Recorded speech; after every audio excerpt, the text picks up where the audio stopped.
Asalaamu calaykum waraxmatullaahi wabarakaatu. Halkan waa dhegmada channel alaabaan ku soo gudbinaa arrimaha siyaasadda ee Soomaaliya. Dhageystayaal, caawana waxaynu isku yar dultaagi doonaa barnaamijkeenan Cabdikariin Sheekh Muuse Qalbi Dhagax.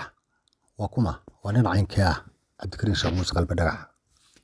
baan xidhnahay gambo ilaa aan raasato gambaan xidhanahay yaa lafii walaalahay ilaa uun ururiyo gambaa ii xidhan gabdhuhu ha fureen baan leeyahay dahab sheekhii u yeeriye Sharfanow Cabdulqaadir.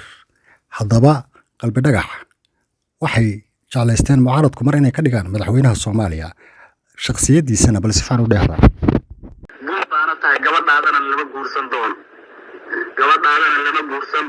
war ma sheekhaan oo intaas oo sanadna sheeganaysay oo bunka u dubi jiray yaa maanta gobaygiina naga xidhay guryahanay ku raaxaysanayso wadamada nabiga.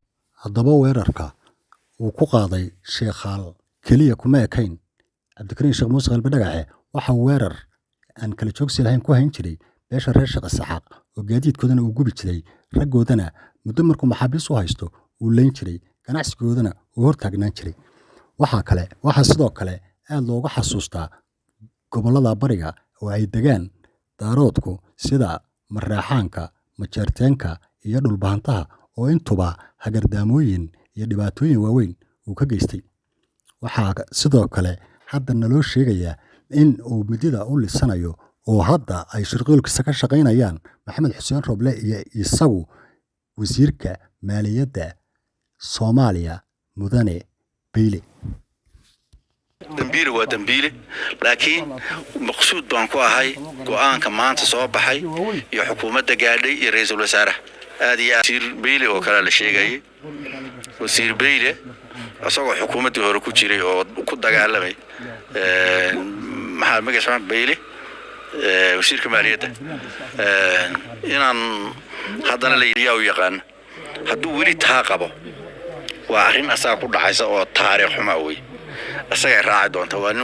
Haddaba handadadan iyo burcadayntan waxaa lagu jabsaday wasiirkii warfaafinta wasiir Dube ayaa sidan oo kale tad loo dadqalatay iyo hore iska dhiibay Beyle, laakiin waa u lodsamay leeyahay taa quus ayayna ka tagan yihiin. Haddana waxay qorsheynayaan baa la yidhi in ay dil bareer ah ula tagaan sida abwaankii weynaa ee Bedel ay ku sameeyeen oo kale. Haddaba intiinu barnaamijka mid lamida ku kulmi doona waxaanu kaga tegaynaa sida ay